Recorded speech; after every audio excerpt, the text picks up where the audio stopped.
3. Recording in progress. Okay, I got the thumbs up from Mr. Robb. I guess we can move forward and welcome everyone to this June meeting of the Budget, Capital, and Personnel Committee.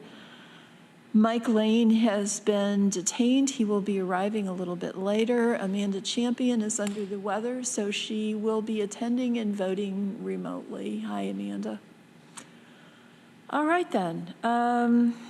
I guess the first thing on our agenda is minutes approval for May 8th, a meeting ably chaired by Mr. Shurtleff. Thank you. Rich moves the minutes. Would you like to second them, able Vice Chair? Thank you. So I guess I have to call the roll. Amanda Champion. Yes. Lee Shurtleff. Yes. Rich John. Here. And I am a yes, so the minutes pass. All right, changes to the agenda. Our clerks informed me that there is an additional resolution, number 11673. It should be on your desks. Appropriation from Contingent Fund for a forensic pathologist's testimony by the DA's office. So I'd like to move that be added to the agenda. Can I get a second? Thank you, Lee. Amanda? Yes. Lee? Rich? Yes. And I'm a yes. Okay, thank you. So that will be added to the agenda. Do we have any public comment? Anybody? Nope. All right. Well, we're rolling right along. I need to get a pen to cross this stuff off. County Administrator report. Thank you, Madam Chair. I do have a number of updates. Last Friday, we had the budget kickoff meeting or launch with our county departments and supported agencies, where we provide direction and background regarding 2024 budget preparation. And it also included training on the new OpenGov software departments. So in conjunction with the vendor, Norma and Samantha did a great job in getting everything ready for that meeting. We've also completed initial meetings with county departments on capital projects for 2024 and the 5-year capital plan, and we're pulling those details together to share with program committees in the coming months. In terms of personnel updates, we have scheduled interviews for the open payroll HR administrator at the end of June. Workforce Development Director is now posted and will be having interviews mid-July for that position. Chief Equity Diversity Officer is also posted and will be having interviews toward the end of July. We're assembling interview panels for that search. The Recycling Materials Management Director, we're going to post that at the end of July and schedule interviews for the end of August, and we're needing to start to stagger for the budget preparation meetings that we're going to be having in July with departments. So never a dull moment there. And weights and measures, I believe the Highway Director, Jeff Smith, is working with HR to get that position posted after the legislature approved the charter change last week. So that is also in progress. And then lastly, we have 2 meetings scheduled for blue collar negotiations coming up at the end of June. Is that all? Yes. Any questions for Lisa? Rich? In our budget discussions, you had indicated consideration of a soft hiring freeze. And have you done that generally, or do you have specific positions you've identified? We've made that, we had that discussion at the budget launch. It's not, it would be very specific because there are many positions that are certainly mandated and right. So we have certain positions identified. We're also looking at the other options mentioned during the budget retreat to kind of see where things shake out and to what extent anything like that would need to be utilized. That's something you could share with us, the positions you've identified? Thus far, I've had conversation about one position under the If you don't feel comfortable doing it in public, if that's something you could share otherwise.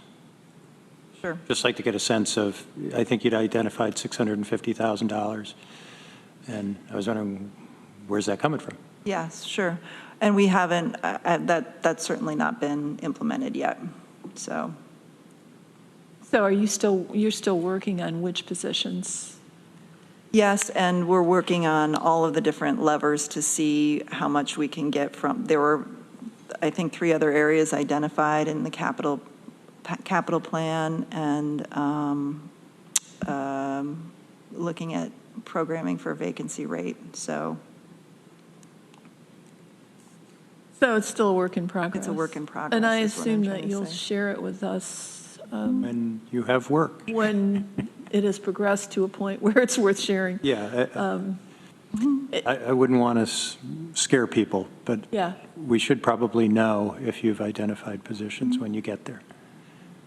Yeah, as I recall, another query that came out of our second budget retreat was more details on the multi-year one-times.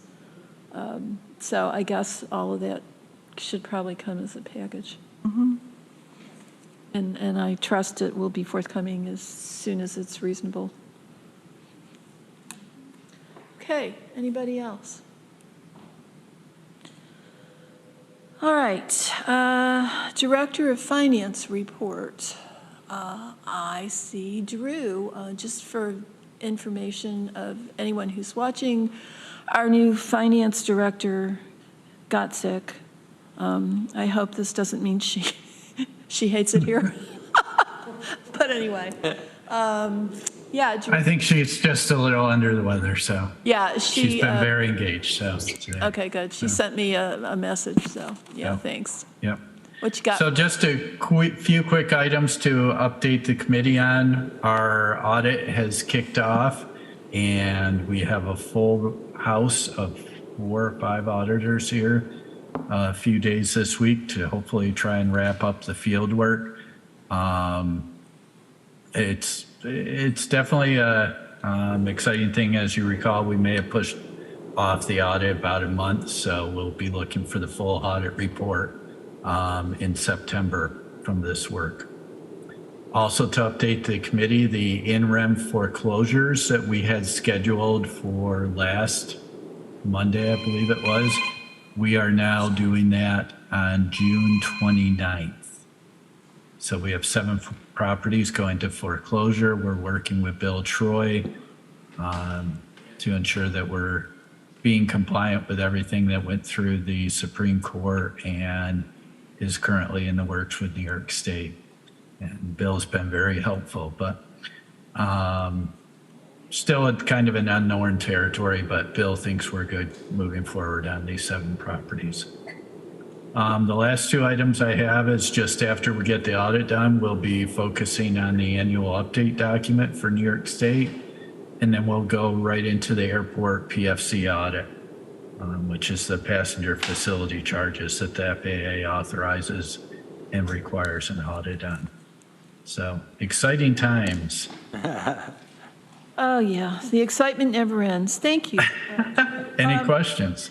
Yeah, I have a question. Do you, are you in a position to give us kind of an overview of what changes in the foreclosure process that Albany made? They have not yet. The Senate has proposed a 1-year moratorium on foreclosures to determine exactly what should happen if a property is sold at surplus. And then they need to further define that surplus. So does that include interest and fees that have accumulated on the property, or is it only the bare taxes that are done? So there's a lot of discussions being had on, what goes into the final bill and then what happens to the proceeds if we auction it for more than what's due. So I guess I'm a little confused because I thought that Bill's advice was to hold off until we had some idea of, Maybe an escrow. are we just Right. putting it in escrow then? Yes. Okay. So currently, we're going to move forward because we'll run into a number of issues if we don't move forward on these 7 properties. Okay. It doesn't look like the state will come out with anything in the next few days. We were hoping to have something last week, but that didn't happen. So in lieu of the state not coming forward with their moratorium, we've decided to go forward with the auction, and we'll hold any proceeds in excess of the actual taxes in escrow after that. But typically, in review of these properties, we see possibly 2 may be in that situation. The other 5 will probably be sold at a loss. So, yeah, Lee has a question, and do you have one, Rich? It was about the escrow, so he Okay. answered that. And then just one more thing, Lee. Have we been in communication at all with NISAC on generally how these things should be handled as we maneuver this purgatory? Probably 3-4 times a day. Okay. With NISAC and other counties, I think it's at least a twice-a-day discussion on the message boards. People are pausing, now they're going forward. Some people are going forward as late as September. Take title, don't take title. There's a number of discussions every day. And I know Bill was on a NISAC call last week regarding this, and that's when we decided to move forward and set the date for the 29th. And one reason why we set it out that far is we need a 2-week advertisement window. Okay. So 10 days legally. The question is if that 10 days are business days. So Okay, thank you. Lee? It's a scary time of year. Their legislature's in the last week, and stuff comes out in the middle of the night that you weren't expecting, and then determine what the governor's going to do with it. And, I may have missed this, Drew, and you may have covered it. The change would be toward all properties or the owner-occupied ones? that's what we're waiting to see. Currently, the proposed legislation is just for a moratorium for 1 year to determine exact legislation, which NISAC is working on. Because I would assume it's on some of the commercial ones where the county realizes more revenue than, say, the homes that are under the foreclosure proceedings.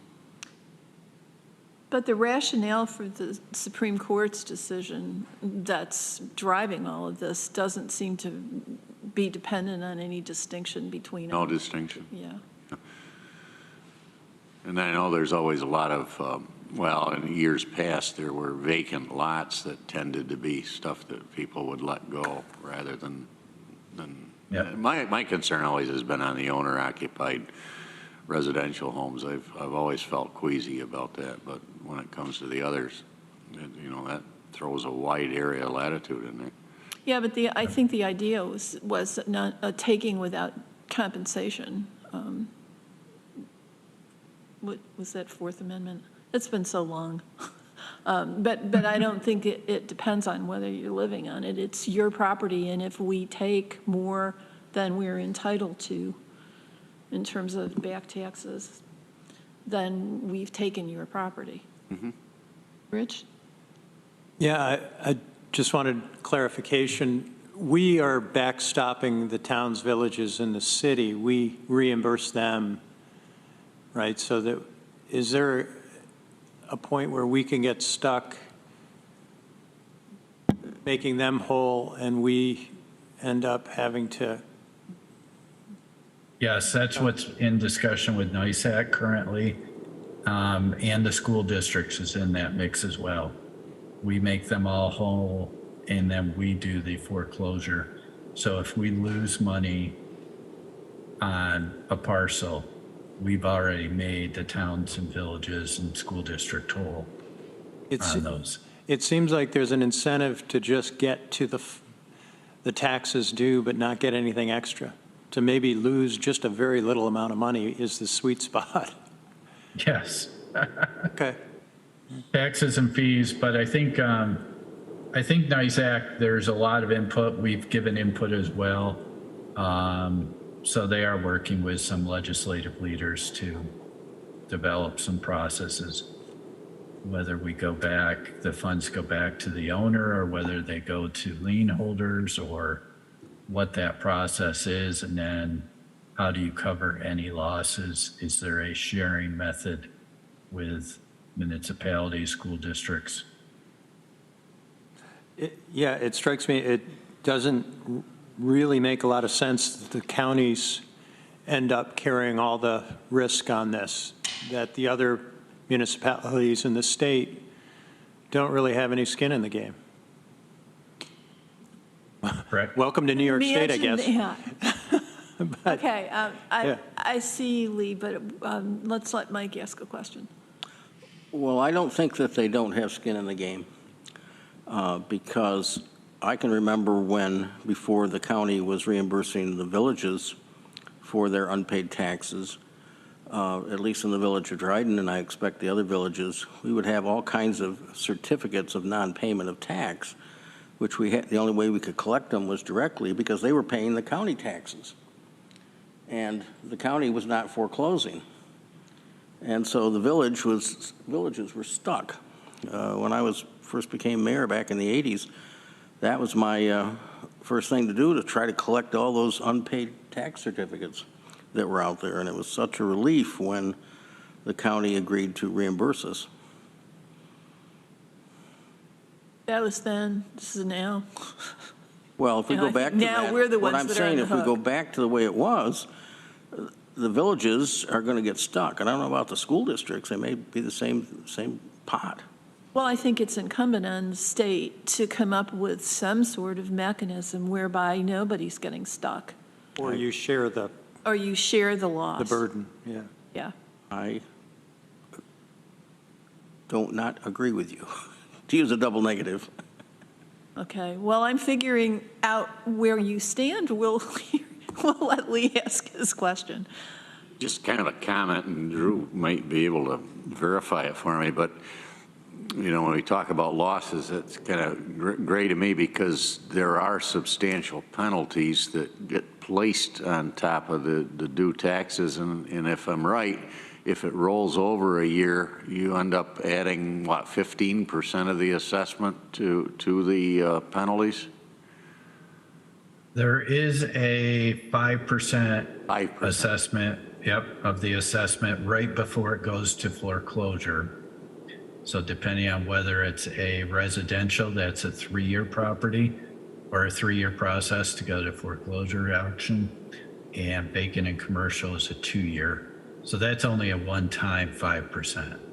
That, you know, a property that's assessed at a couple $100,000, that's an extra $10,000 that goes right onto that, plus the 1 or 2% a month that's been tacked on for the period of delinquency. So there, you know, once somebody gets into that bind, they're adding to that amount by a significant amount sometimes over 3 years. Correct. Yeah, it's 1% per month, and then that 5% at the very end. And there's also an auction tour fee, and there's a few other miscellaneous fees in there, but you're correct, Lee, that 5% can be significant with some of those properties. Thanks. Okay, well, we'll stay tuned for further exciting developments. Thanks, Drew. And I hope you'll stick around for our fund balance discussion. Absolutely, I saw that. Okay, great. All right, so next on the agenda is the committee chair report, at which time we usually hear from Veronica about WDIC. I don't see her on the screen, and she's not here. So I'm wondering, Annie, are you in a position to report for her? I don't believe we've met since your last meeting. Okay. Well, in that case, thank you. You're welcome. Okay. All right. So now, let's see. Ruby is away at a conference, and we have Larry. Good afternoon. I just have one item, and that is we will be expanding our area that counts for residency when we post positions. Right now it is the 6 contiguous counties, and we will be adding Onondaga and Broome counties both to help widen our pool. Okay. Well, that's good news. Does anybody have any questions? Mike? Do we need to authorize that from the legislature? My understanding is that this is just for recruiting of who can apply for positions. It's not necessarily residency of who's selected, and also it's not public officers. So this is for all staff. Yes. Is that correct? So. Yes. So it's just for recruitment.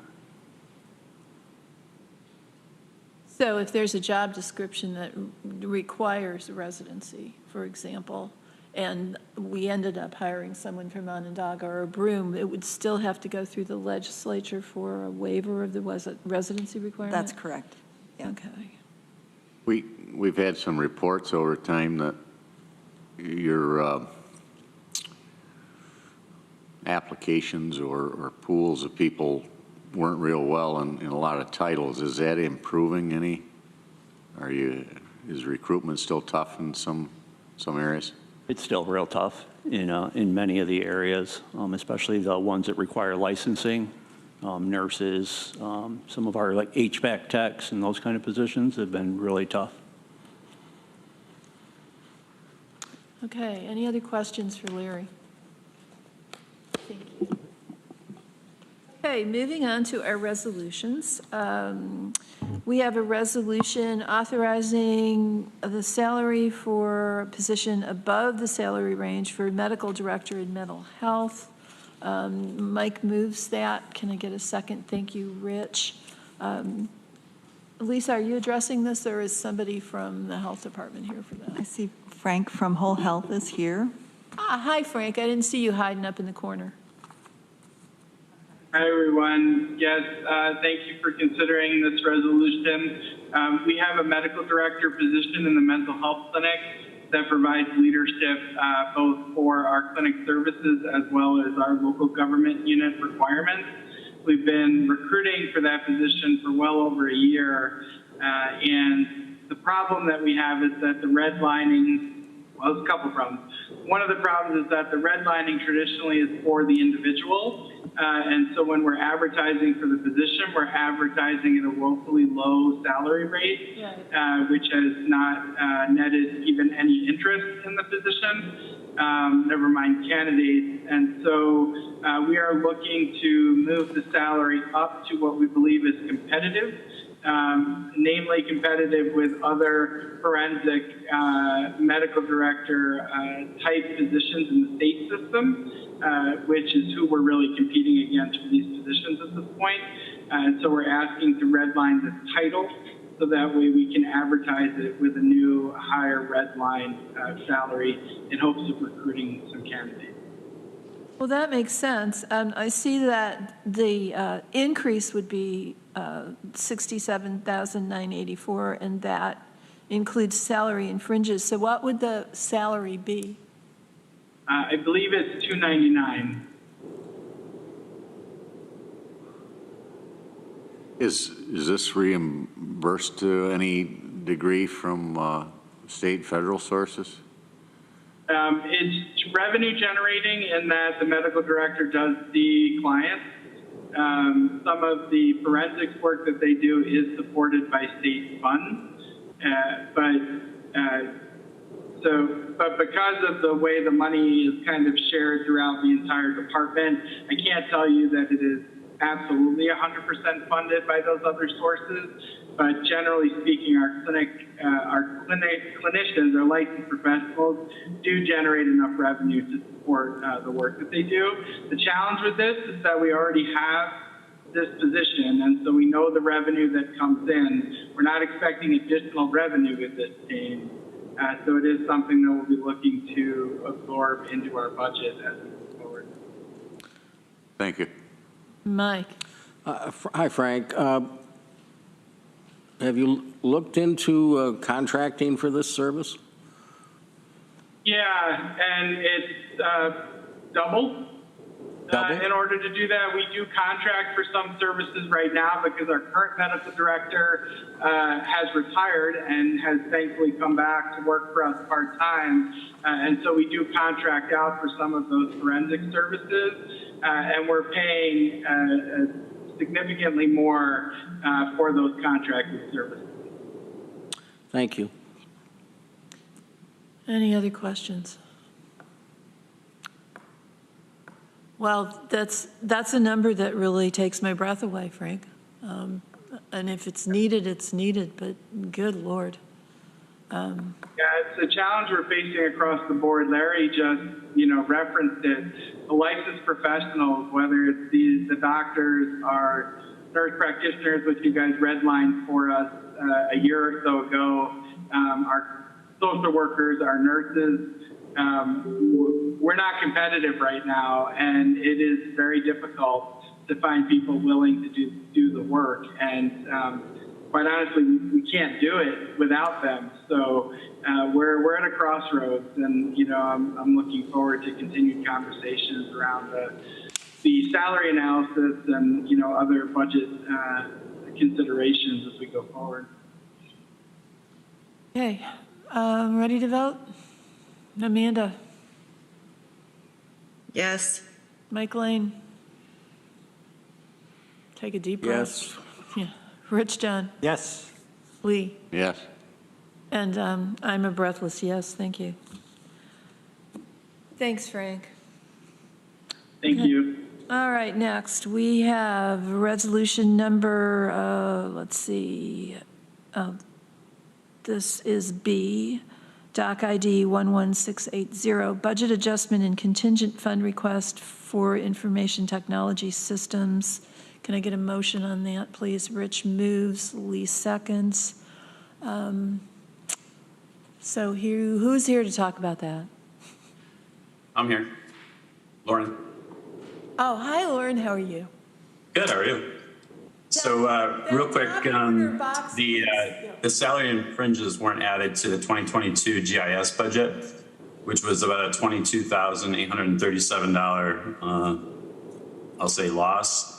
And so we were able to cover all of except $14,122 worth. So that's what we're asking for contingency. Okay, so this is just correcting an omission, basically? Yes. Okay. Any questions? Ready to vote? Amanda? Yes. Mike? Yes. Rich? Yes. Lee? Yes. And I'm a yes. Thank you, Lauren. Thank you. All right, then we have Resolution C, budget adjustment for the Human Services Coalition, Doc ID 11697. Can I get a motion, please? Rich moves, Lee seconds. Who's here to talk about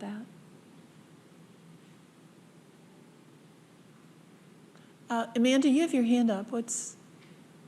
Oh, I just had a typo that I noticed that I thought should probably be changed in this one. Okay. On line 7, county administration would like to move the funds from the contingent fund to the Human Services Coalition. All right. Thank you. Mike? And since this is a contingent fund request, shouldn't it be titled similar to the last resolution? Budget adjustment and contingent fund request? Would you like to offer that as an amendment? Yes. Okay, so offered. It's friendly. Thank you, Mike. So again, does somebody want to talk to me about this? And so this was an amendment that was made during the budget deliberations as a member filed amendment. It got placed into the contingent fund pending somebody to manage it, and the Human Services Coalition agreed to manage these funds. Okay, thank you. Thanks for reminding us. All right, any questions? Was this the kitchen money? Okay. I thought,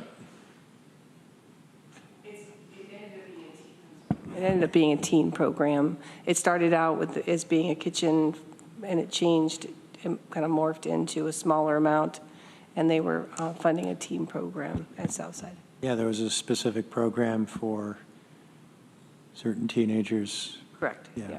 Yep. But And I so remember a long discussion about the kitchen, but we didn't end up. you did not end up funding it, but it all Okay. kind of got put into that same. Okay. We ready to vote? Amanda? Yes. Yes. Rich? Yes. Lee? Yes. I'm a yes, thank you. And then the last one that we have is the resolution that was added to the agenda, appropriation from contingent fund, forensic pathologist testimony, ID number 11673. I'm sorry, Amanda, we just got this today on our desks, and you're just going to have to. No, I got it. Okay, Brittany's good. there. Somebody sent it to me. Terrific, thank you. Okay, Rich moved it. Lee seconds it. And discussion. I see Matt Van Houten is here. Hello. I apologize. I thought I had filed this correctly and stumbled through with some help from the clerk's office, getting it in front of you eventually. So here we are. I've learned this year that Dr. Stopaker, who is our forensic pathologist who provides autopsies for us in homicide cases, is charging us now for his testimony. There's apparently a contract relating to the performance of the forensic autopsies, but the testimony is not included in that. We have 2 cases in which he will need to testify and has testified in the grand jury for one of them already. And his hourly rate is $300 an hour. Wow. Okay. Any questions? Mike? So Matt, you don't have money in your budget to cover specialized testimony like this? I never have. You've always come and asked for contingent requests?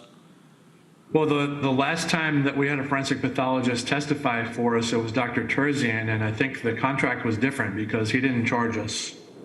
Whether that was, I don't know why that is, to be honest with you, but Dr. Stopaker has taken over for Dr. Terzian, and I have never had any money in my budget for these because they come from time to time, but they're very difficult to predict. I understand. Is he at Lourdes?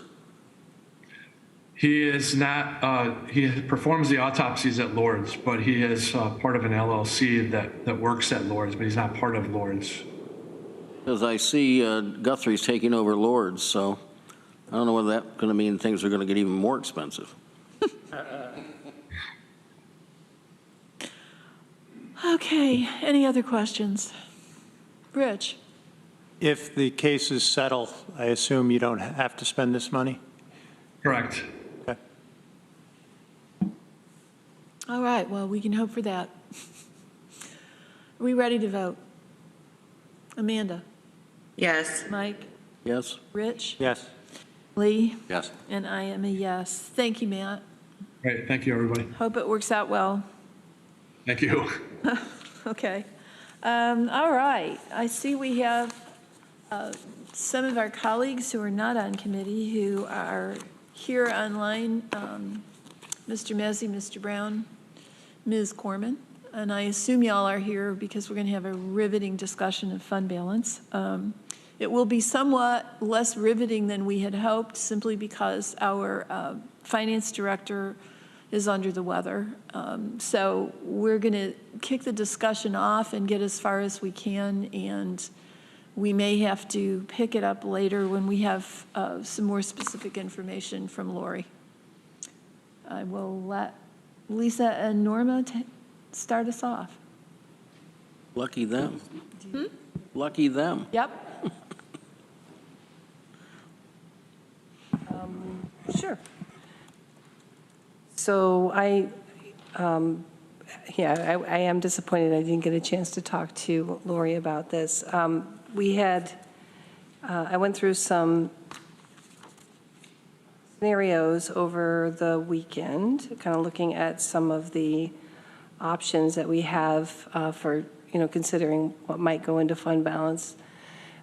We have some, I think that when we talked before, we kind of had some conversations about whether or not we could put funding into different reserves, maybe a reserve for capital, one for debt services. And most recently, we found that we have a pretty large insurance payment that has to go out that we don't have reserve funds for. So I guess that might be a good place to start, is to talk about what kinds of reserves you're looking for. And one of the questions I had, and I don't know whether Drew can answer it, is for Moody rating, if we have separate reserves in different funds, does it affect our rating by dividing those funds up into different, creating reserve accounts into different funds?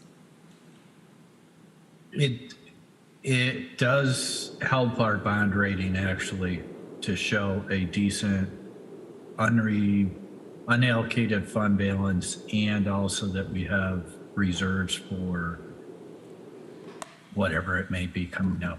So they do look for that fund balance planning. So I guess the question, the bottom line question is, if we had a general fund balance with excess reserves in it, is that looked upon more favorably than if we were to take some of those excess reserves and divide them up into designated funds that are restricted in? I think we'd have to ask Moody's directly. And I know Lori and I talked about having Susan from Moody's come in later this year and answer some questions like that. But I do know that our discussions over the last couple of years has indicated both a healthy unallocated fund balance and some reserves set aside. And I think the combination of both is very helpful to the county. Well, there are a couple of different issues here. One is a reevaluation of our current policy regarding, a minimum reserve, which is 18%. And then there's the separate issue of, once we decide what that minimum percentage or range is, do we also want to earmark funds, whether as assigned fund balance or reserves for specific purposes? So maybe we ought to put the horse in front of the cart and talk first about our fund balance policy and the 18%. You will have received, I think, by email from Katrina, some materials that Mike asked for at our legislature meeting. These were the materials that we considered several years ago when we arrived at the current policy. And they include a memorandum from Jason Molino to BCP dated October 9th, 2019. And they include minutes from several meetings, the legislature meeting on July 16th, 2019, the BCP meeting in October of 2019, And the government operations, government operations from September 2021, BCP from 2021. Yeah.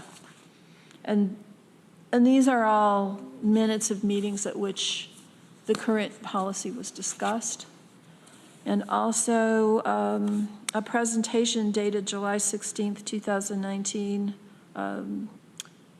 Jason's presentation on the annual financial report. Did anyone or everyone have an opportunity to review these? Briefly. Okay. I appreciate the fact that Katrina got them for us. Yeah. Yeah, I read the minutes and it was riveting. And there was a couple of things that I couldn't quite remember, like why I voted that way, but I remember the discussions, and I personally thought we ended up at a good place. So, yeah. Well, I want to suggest that we reconsider whether we ended up in a good place in light of a more careful review of the GFOA's publication and some advice that came from NACO about how you're supposed to determine what your reserve is. So as I recall, when we considered this, those many years ago, we all proceeded on the assumption that GFOA's advice was we needed to have 2 months worth of reserves. And that calculates out to 16 to 17%, and we hit on 18%, and everybody thought that's good. But a more careful reading of the fund balance guidelines states that that 2-month recommendation is a minimum, and that in determining what's an appropriate reserve for your county, you need to consider several factors, including the predictability of revenues and the volatility of expenditures. For example, if significant revenue sources are subject to unpredictable fluctuations, or if operating expenditures are volatile in any area, that's something that you need to factor in and be prepared for. If perceived exposure to significant one-time outlays exists, and in that category, they list disasters, immediate capital needs, and state budget cuts, all of which we've had to deal with over the past couple of years. The potential drain upon general fund resources from other funds. In this regard, I think we have to take into account the fiscal condition of our airport, our community college, and our transit system. The potential impact on our bond ratings and the corresponding increased cost of borrowed funds as we head into a recession with a pretty hefty capital plan. And commitments and assignments. In this category, governments may deem it appropriate to exclude from consideration resources that have been committed or assigned to some other purpose, and focus on unassigned fund balance rather than on unrestricted fund balance. The niceties of that distinction frequently elude me.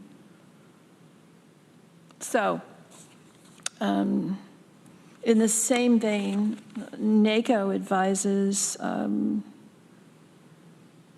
that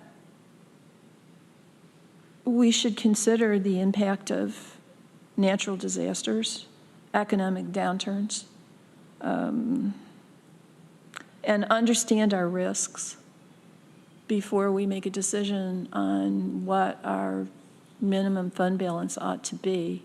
There are just so many issues that we're facing. The airport, TCAT, TC3, the hiring difficulties we're having and what we're having to pay employees in order to get people who are qualified to provide the mandated services we provide. The flood maps and what impact that might have on our residents and on our assessed property value. You're being very gloomy. Say what? You're being very gloomy. I'm sorry. But if I throw around some sparkles and glitter and maybe wear a unicorn mask, and say the same things, a heck of a lot better, wouldn't it? Yeah, it would. But I mean, I think that's our job, is to figure out what risks we might be facing before we decide how much money we should have set aside for this. And apropos of Rich's observation on my gloom, this is from NACO. Unfortunately, people are not good judges of risk. Researchers have found that people are overconfident in their ability to predict the future. This leads us to underestimate the range of possibilities we face. Rich, it could be far worse than what I think it is. Anyway, I just think that these are factors we ought to consider as we embark on this discussion. Rich.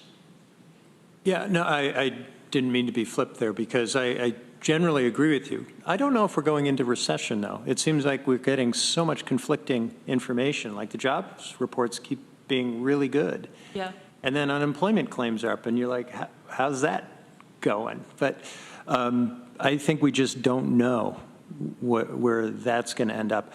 But in thinking about this, I'm wondering if trying to establish a percentage is too simplistic, because suddenly our fund balance goes way up in the beginning of February and the beginning of July, and then as draws are made on it, it goes down. And what might be better is a graph with the historical inflows and outflows, and then overlaid on that where we think we're going to have major expenditures, like a big capital draw, for example, or we do try to do some risk assessment and anticipate it. But I think we'd probably end up with more than 18%, but there's certain times of year when 18% might be fine, like in January or June. 18% if you have it in hand, because you know you're going to get a ton of money the next month. And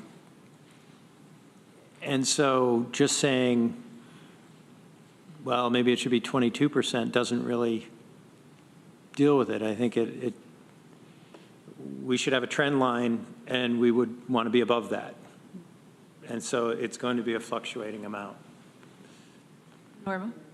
So there's, going through the fund balance, or the reserves, fund balances, whatever we call them. We have reserves for our debt service. We have reserves for a general fund. We don't have so what we don't have is identification for reserves for our capital. And that might be a place where we start thinking about whether or not we should have an actual capital. Looking at the trends right now for our capital program outside of debt service. So we're going to look at those in distinctly different. We look at probably on the high side, we're somewhere close to $6 million in outlays for capital in any 1 year. And that's over the next, I think we looked at it was over the next 5 to 6 years, we're somewhere in that ballpark for expenditures in capital. So that might be something that we think about, particularly as we look at whether or not there are new projects coming on. Can we use some of the fund balance to help to kind of level that off as we get out and we start paying some of our other debt off? The other thing that, in looking at our debt service, we've probably got somewhere around $4 or $5 million worth of debt service payments that also go out. Now, we do have a debt service fund balance that right now, I believe, or at least at the end of last year, we were at $4.4 million in that reserve account. But managing those and considering what we might want to have in those accounts would probably help to stabilize and help us to make decisions on moving forward with new capital projects. It also will help to kind of, as we're looking at these bigger numbers in the general fund, if we can allocate some of those general fund numbers to these other funds, the D fund and the V fund, that takes it out of the kind of spending for maybe some operating expenses that in the long run, we're going to need those funds to cover our debt service. And then, as I was saying earlier, we came across a insurance reserve that we budgeted, I think, $640,000 in our insurance fund for this year, and we increased that last year to make sure that we, could kind of get closer to being able to cover unknowns, but it still got us. So to think about having an insurance reserve fund outside of, we have a fringe fund, but the insurance reserve right now hasn't got anything in it. So maybe being able to put some funding in that. Now that goes up and down. Now, when we looked at the insurance reserve, we had in 2020, there was money in the reserve. We used those funds in 2021 for whatever reason. There was a reserve again in 2022, but now it's gone because we've had to spend money out of those reserve funds. What does that fund pay for? What insurance? Oh yeah. So if we have a legal issue that we have to pay for, because we're self-insured. Oh, okay. Yes. So liability insurance. Liability yeah. issues. Just had a very large settlement. That would drain Right, the account. and that is that's going to run us negative for the year. So that might be another place where, while you're talking about setting fund balances, and it may not be a percentage, it may be a dollar amount to kind of maintain in a fund balance, but that might be the way you kind of package that whole. That might be a way to package it. Remind me, our exposure on the self-insured is up to $1 million for every incident, correct? And we have catastrophic insurance above that, but you could have multiple hits up to that amount. And the other thing to touch on is we do try to kind of increase it through budgeting, and Drew helps us with this. We try to increase our fringe fund as well, because fringe can go up and down every year, and that has been depleted over the years. So there's certain reserves that, rather than looking at this big unreserved fund balance as money that we could spend, I just think it might be good to allocate those to some specific funds so that we kind of have our savings in our right buckets. Well, if we have reserve funds that are depleted, then we need to get those. The first order of business is we need to get those back to a healthy level, because somebody at some point in the legislative process determined that we needed to have those funds, and clearly we do need to have them because they've been depleted. So yeah, that might be a first order of business. I see your hand, Rich, but Amanda's had her hand up.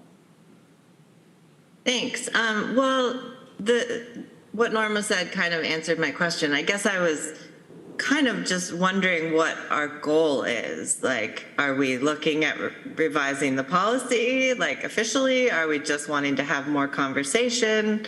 I just for my own clarity of like what our purpose is in discussing this.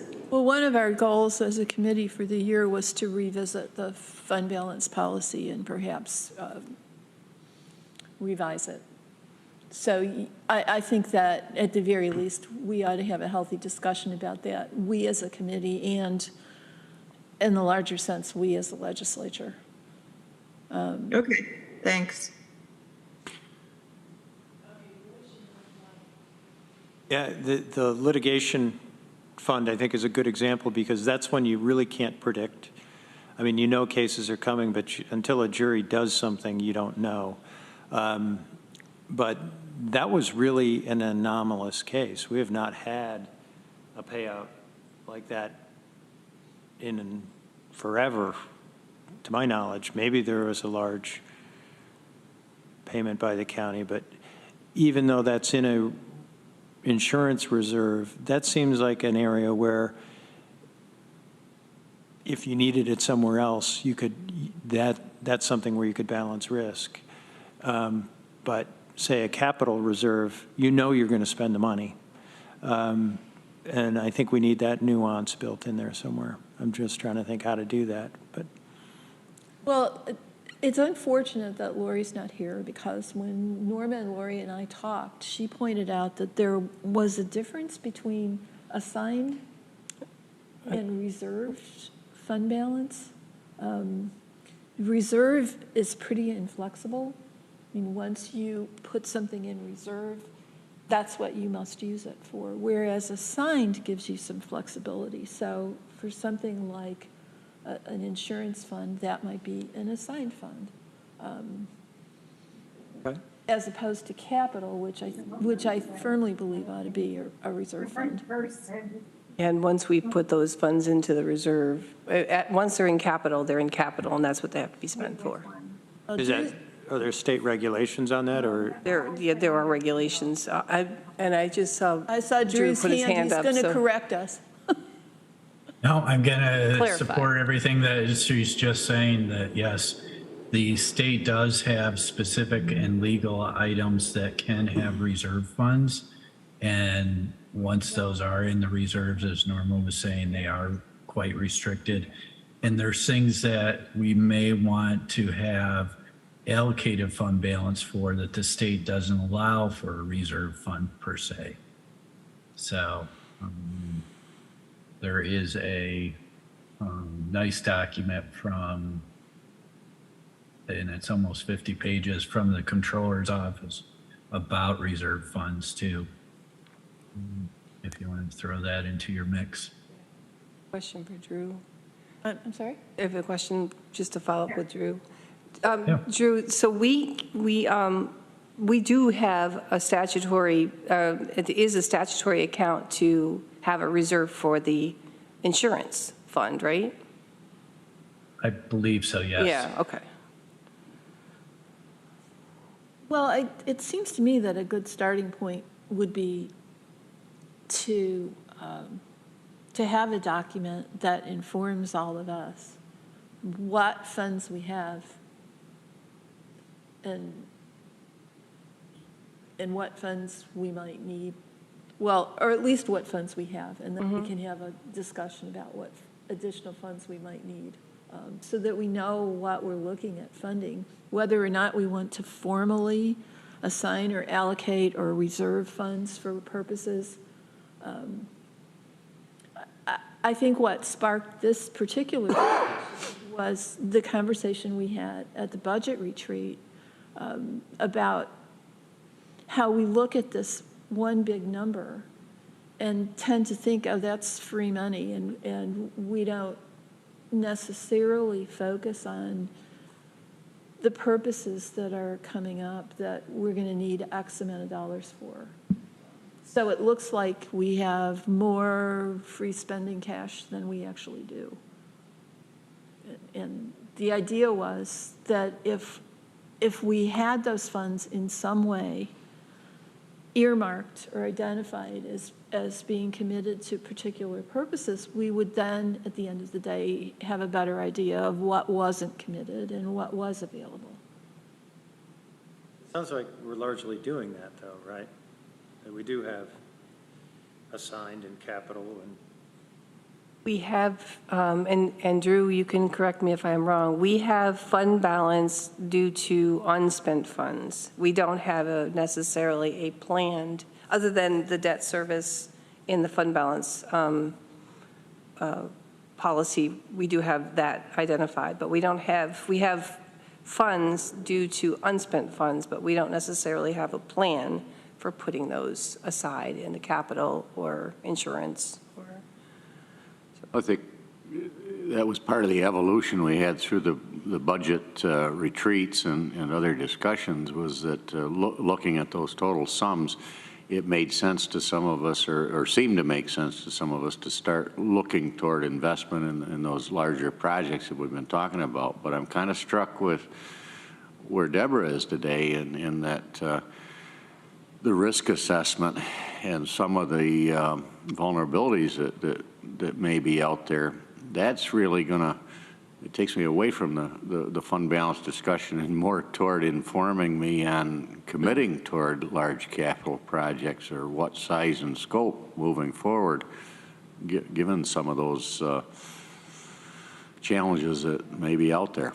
So I think it's a good discussion and really kind of shifts the focus a little bit to get a better understanding of where our exposures may lie here over the next 3 or 4 years.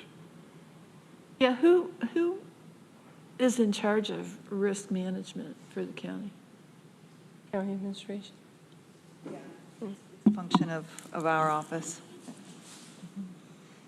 I see Randy's hand. Yeah, thank you. And this is very interesting. And I'd love to see the documents that were from prior meetings just to catch up.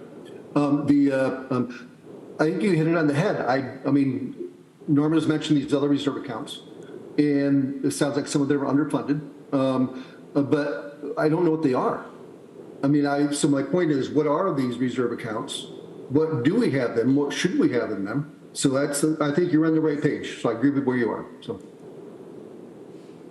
That's basically what I just said. It would be a good idea if we had a list and knew what they were. I was agreeing with you, so I just wanted to share that. Oh, it's one of those rare events. Thank you, Randy. I thought that Katrina had sent those documents to everyone, Randy. So if you want to check your email. Maybe they only went to the committee. I don't know. I'll forward it right now. Okay, if Rich has his computer and if you didn't get them, he'll forward them to you. Great. Thank you. You're welcome. Mike. So in 2019, we had basically the same discussion we're having now, and that is how much money have we got we could spend. And some members of the legislature are always quite interested in that. We had been interested in having the fund balance discussion, and I know for a long time Rick and Jason had been working on it, and we finally got their recommendation of having a range.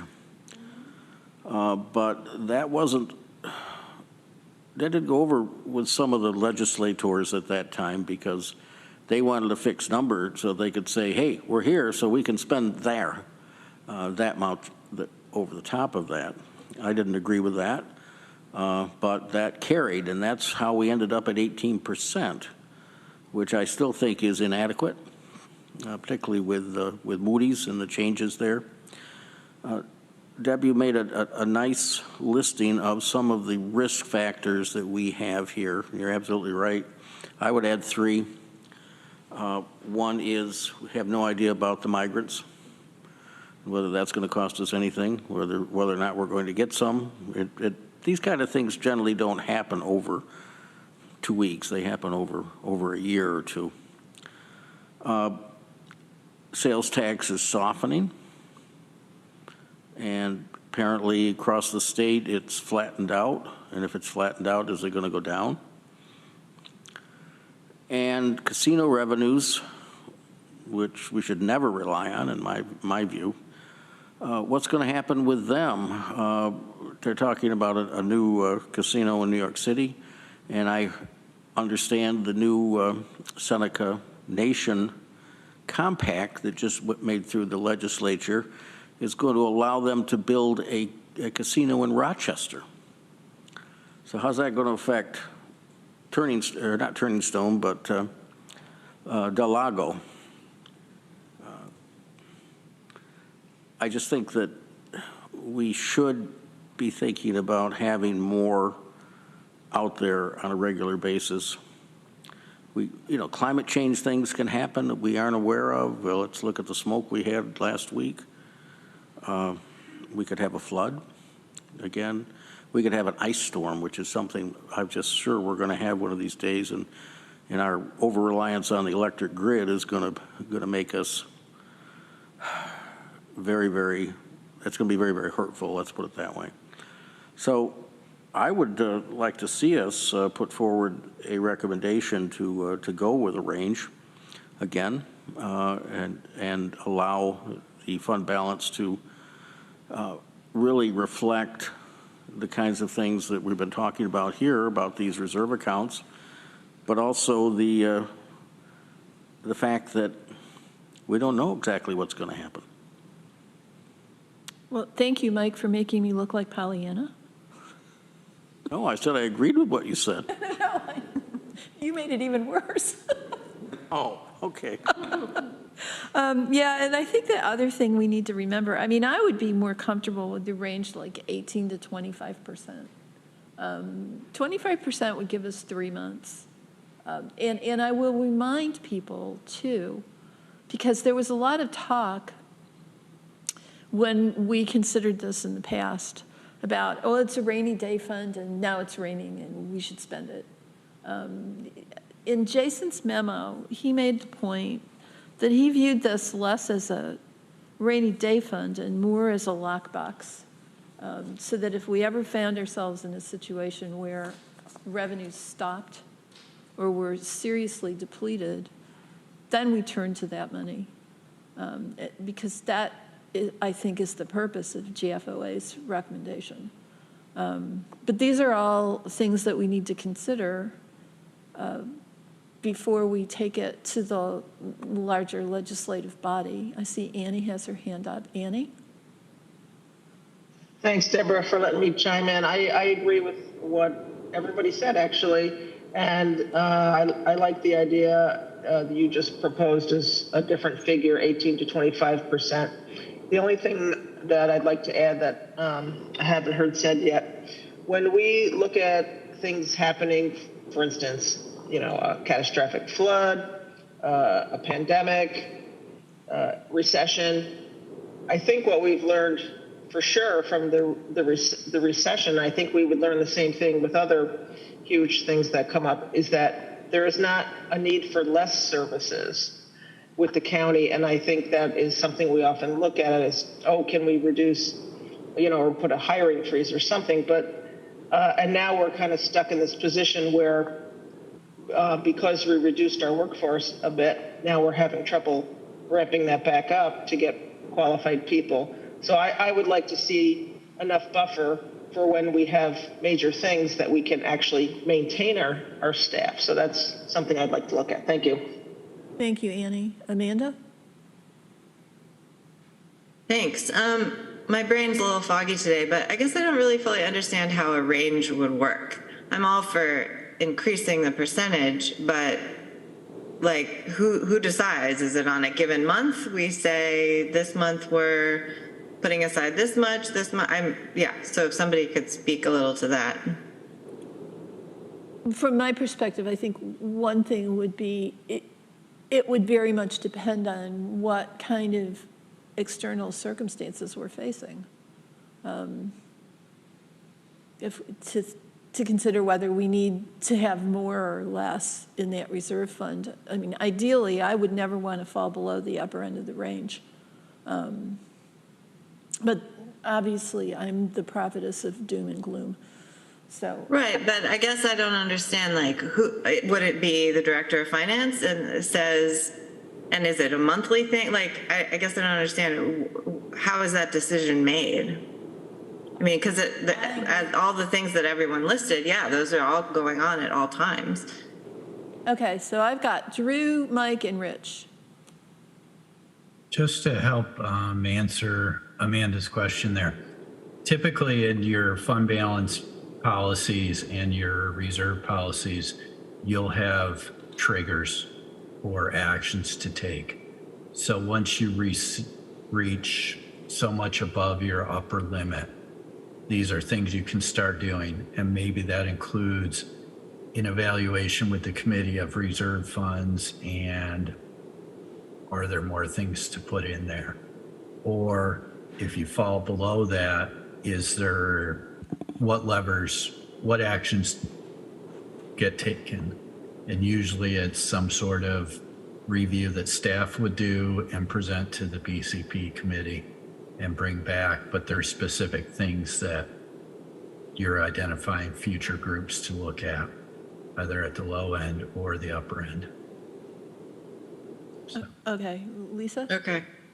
And to add to that, what Drew said, which I agree with, it would probably be on an annual basis because per the fund balance policy, it's based on the certified revenue of the previous year. So the calculation is typically only coming out once in a given year. So it wouldn't be a quarterly or monthly determination. Okay. So, I'm sorry, is there more, Amanda, or are you ready to move? Okay, thank you. Mike and then Rich. Yeah, I don't think I could say it better than what Drew just said, but there isn't any one thing that happens. It's just that we have to look at it, and maybe we get recommendations from our Director of Finance and our Budget Director that, and our County Administrator that, you know, we got some extra money. What should we do with it? Do we reduce then this legislature has to make the policy. Do we reduce taxes? Do we use it toward capital projects? Do we to make it available for funding for other agencies or departments for programs? Those are the policy decisions that we have to make, but we have to know what the figures are, and we have to give our staff the ability to work within those parameters. Okay, Rich?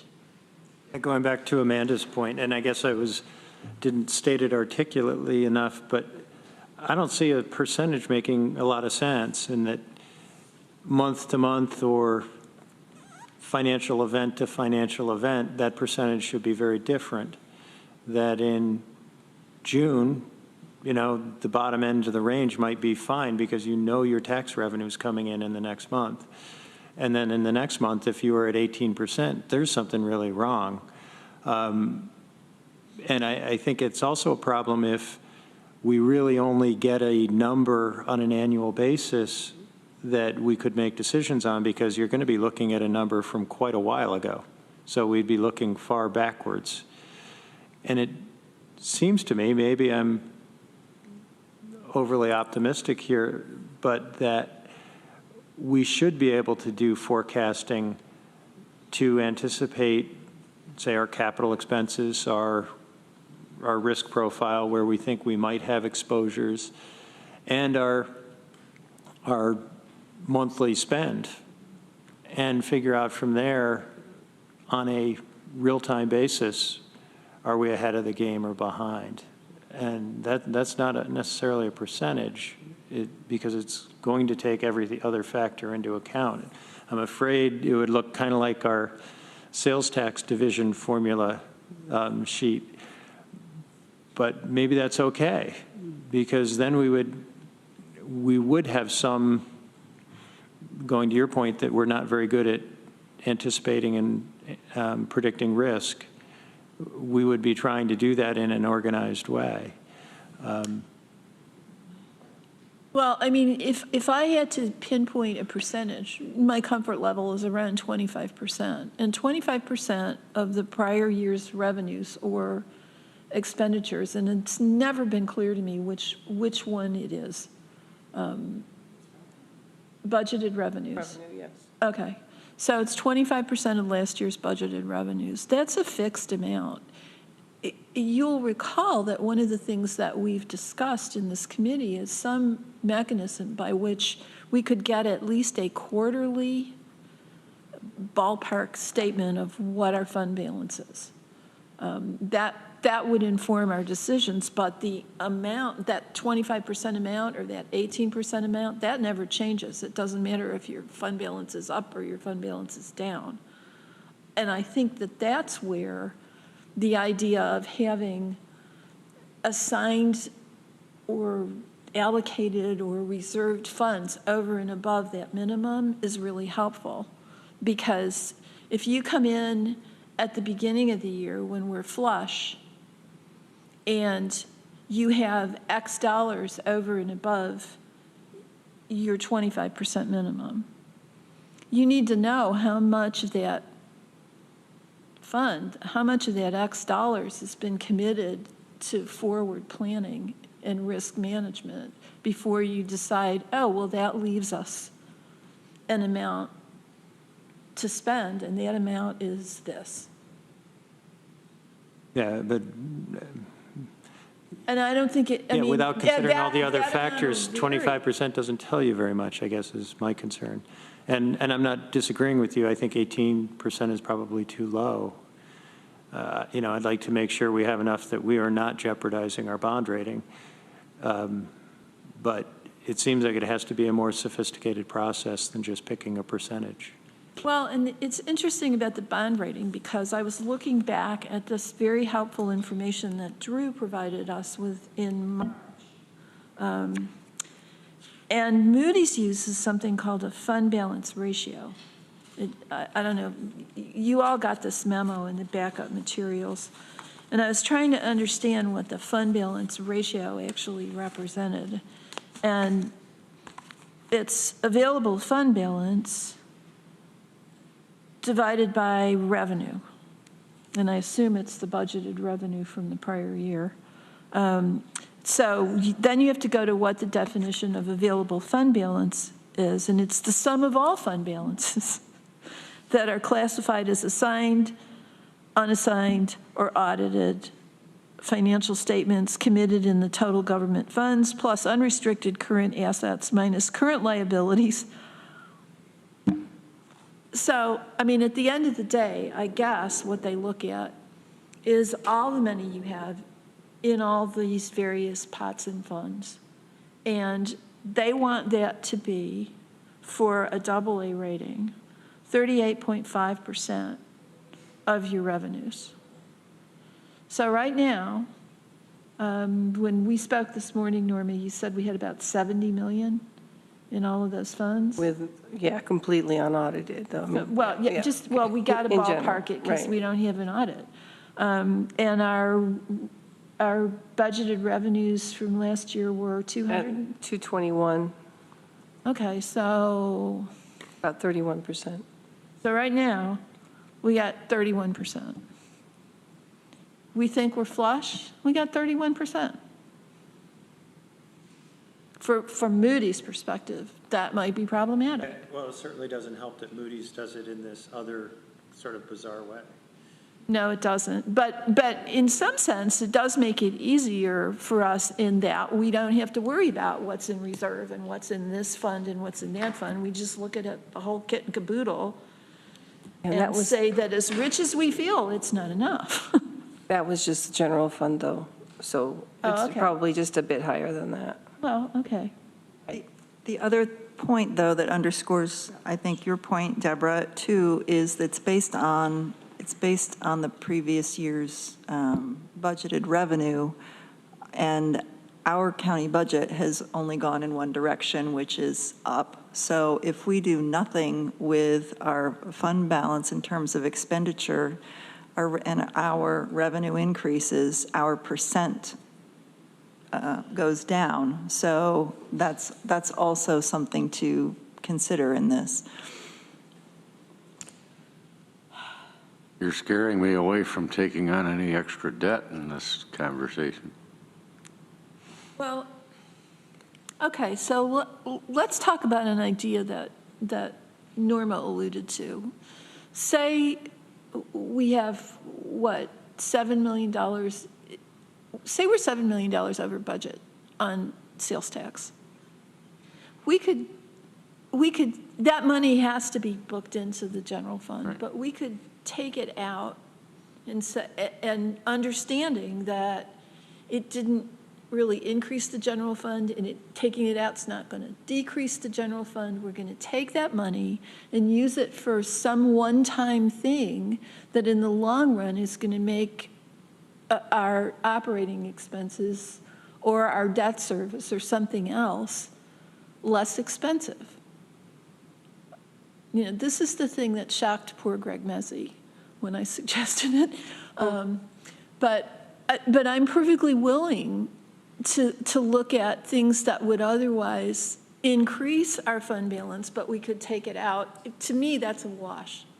We're not touching fund balance. We're just taking a surplus and putting it to good use next year or one time. I mean, we could do the same thing with our casino revenues because, you know, God knows we can't count on those. Mike is right, and we never have counted on those, and we've used them for some very good things that only happened once. That's the kind of, I think, steps that we could take that would allow us to maintain a healthy fund balance, reduce our ongoing operating expenses, and not have to increase our levy by very much.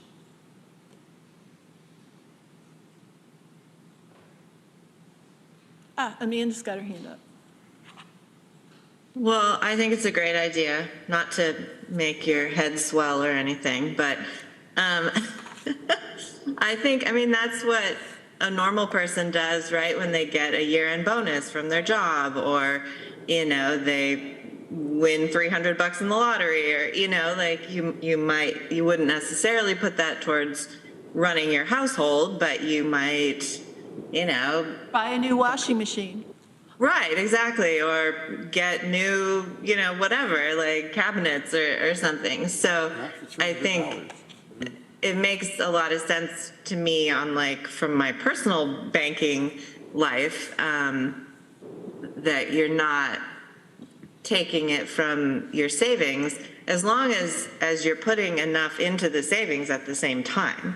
I mean, you need to be, so that obviously is a part of the what you're factoring in. But yeah, I mean, and I think we have plenty of one-time projects, or, I mean, all the community recovering fund, you know, applications showed us that there's lots and lots of organizations that could use support, and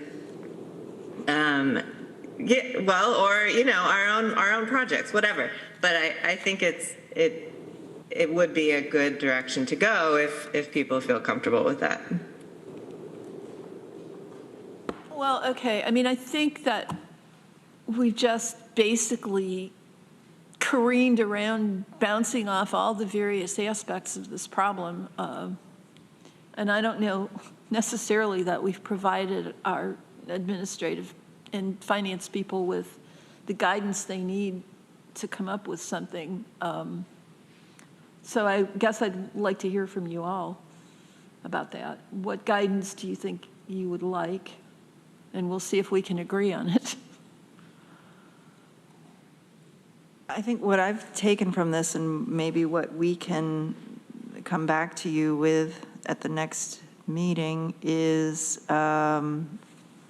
proposal for a change in the fund balance policy, which includes a range, and looking at all of the different funds, the reserve accounts that we have, and updating that information and providing it to the committee, and maybe providing our first pass at a recommendation of any additional reserve accounts or designated funds and what they might be, what level we would fund them at. Does that sound right, Norma? Anything else there? Yeah. You opened a door there, Deborah, that you may have to differentiate some surplus from what we've considered as being fund balances. Well, I mean, we can, I'm sure that as we get towards the end of the year and further into the budget process, Lisa and Norma and Lori and Drew will all have a better idea of what that amount of money is. I'm sorry, my brain is just not functioning well today. There was something else I was going to mention to you, Lisa, and it's just totally disappeared. Sorry. This is all very bewildering. You know, the further I try to delve into this, the more confused I get, honestly. What I think I may do is forward to you all and maybe to everyone on the legislature, these fund balance guidelines that I downloaded from GFOA, because they go into greater depth, apropos of the question that Amanda asked and Rich's concern about how you apply a range. The fund balance policy should define conditions warranting its use, and if a fund balance falls below the government's policy level, a solid plan to replenish it. In that context, the fund balance policy should define the time period within which and contingencies for which fund balance will be used, describe how the government's expenditure and/or revenue levels will be adjusted to match any new economic realities that are behind the use of fund balance as a financing bridge, describe the time period over which components of fund balance will be replenished and the means by which they will be replenished. And then it's got a whole bunch of other stuff. So I would like you all to be as confused as I am. Mike? I think we just need to cut it into smaller pieces. And I think that let's just start out with something, and I think Lisa has made a suggestion, and I think that's good. It doesn't mean we have to solve it all in one meeting. Budgets are like the Pillsbury Doughboy. When you punch it one place, it pops out another place. And there's so much out of our control. I mean, we can't control the economy. We can't control the number of people that live here or the people who are on social services or mental health or any of these things. We have to respond to them. We can't always be able to decide what we'd like to do when there are things we have to do. And so I never saw a budget as something we can be craft and have it be anywhere near perfect. Things are always going to change. We just have to roll with the punches and do our very best. And I think this county's done a great job over the years doing its very best. But it'll never be able to have it perfect so we can say, if we do this, then we can spend that. Because all of a sudden something comes up behind us and says, yeah, but New York State says you got to do this. Oh, that was the thing I was going to ask you about, Lisa. You mentioned at some point in the last couple of meetings that you were thinking of the possibility of having some kind of allocated or designated fund for unexpected unfunded state mandates, and I think that's probably a really good idea. Given that we're going to realize that $2.7 million from 2021 this year that was unexpected, and then we're getting hit with 3 other mandates in the current year. Maybe we ought to just put that $2.7 million in a fund. That was the recommendation. It's and not a bad idea.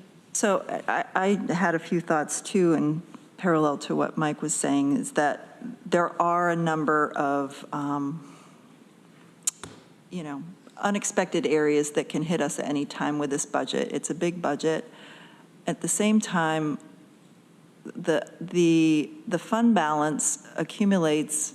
The fund balance, my mind, is a byproduct of the budget,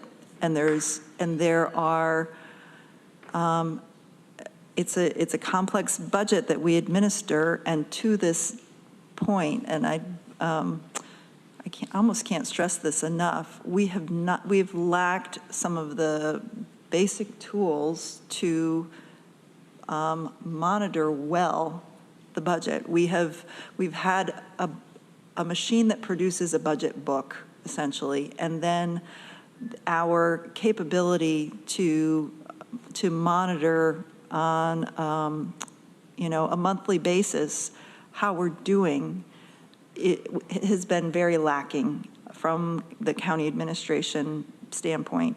And we are getting that into place with this new budget software, OpenGov, which will allow us, I think, a lot more information and insight into why and how our fund balance grows or doesn't grow, and the inputs and outputs that are coming forth. So my takeaway or my emphasis is always, and if this committee is looking for more information, we'll provide it to you, but I think we should be looking at monitoring more closely our budget, our overall budget as we go along in the year, quarterly, et cetera. And then the fund balances will take care of themselves, or we can right-size them appropriately. I'm not saying let's not look at them now and give you all the information you're looking for, but I think with these new tools that that are coming under our control, we'll have a lot more at our disposal, and you all will as well, because you'll have some access to the budgeting software as well. That's a really helpful observation. I think that black box character of fund balance and contingent fund as we move through the year has really stressed out some of my colleagues. And I understand that. And if this software allows you to monitor that on an ongoing basis and report to us periodically and give us that information when we need it, I think that will make many of my colleagues more comfortable. So that's something to look forward to. Okay, if there's nothing else, and it doesn't appear that there is, I think we can adjourn. And thank you all for your input and attention. And yeah, we'll be talking about this again. Thank you. Thank you for letting us join. Yep. Thank you. Bye. Thank you.